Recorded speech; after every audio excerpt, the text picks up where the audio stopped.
Happy holidays, everyone. Welcome back to my channel. I hope you've been doing well and have awesome news to share with you. I am finally finished with my PhD.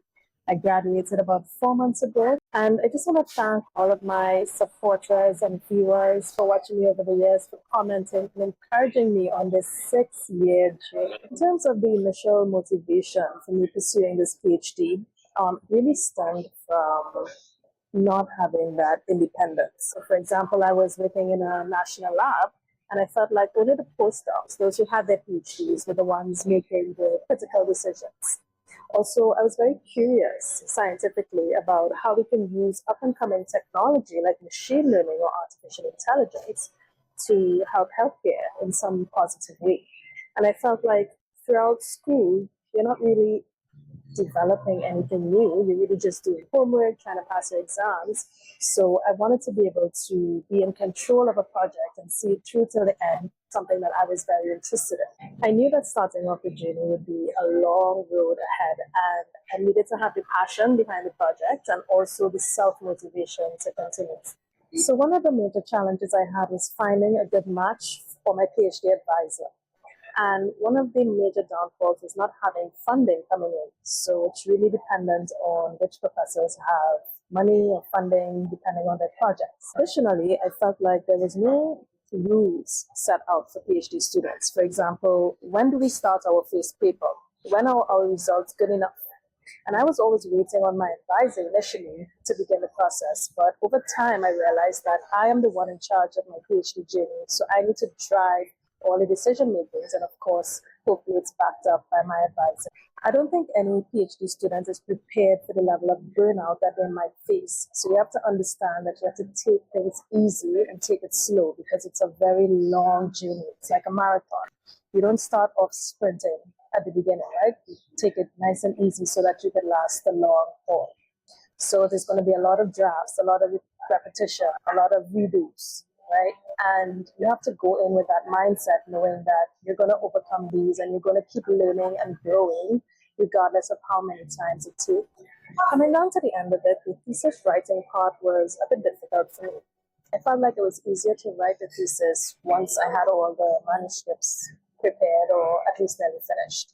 Starting from scratch with a blank canvas is pretty difficult. So over the years, make sure you consolidate all of your results and findings into manuscripts or finalized drafts so that when it's time to write that thesis coming down to the end, you're not struggling looking for material. The journey is tough, and many of us PhD students felt to quit on multiple times. I can say I have felt to quit at least 4 times in the PhD journey, but I just never gave up. And things that help you in terms of not quitting is, of course, your mindset, but also applying for those scholarships and having more money, struggling financially, as well as emotionally, as well as academically. It's going to be big. So try to choose your challenge and try to alleviate stress as much as possible. So in terms of milestones, I would say that the qualifying exam was an extremely terrifying experience.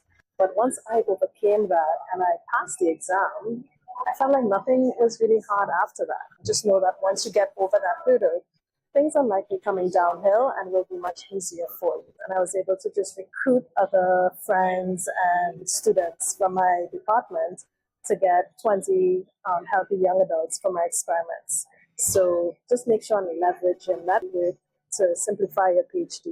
Delegation also goes a long way. So they're very hungry high school students, undergrads, really hungry for scientific work. So leverage those in order to get more work done for your PhD while still being able to mentor others in the field. And since I love to travel so much, all those international conferences that I was able to attend was just so wonderful for me because I love to travel, but then I had all this PhD work to do, being able to travel to places like Japan and Ireland and Montreal didn't really stop who I was as a person. It just kind of embedded my research with other things that I looked. And of course, my first publication was a major milestone, and I was really happy that I put in enough work so that when the reviewers got back to me, I didn't have much changes to make. So that was great. And then my second publication I really barely had any corrections or typos, which meant that I was actually learning and improving my writing skills. Lastly, the thesis defense. This is where you're in front of your 5 committee members, giving a presentation to the general public and then answering any questions. I would say that by this time, I was fully prepared for that exam.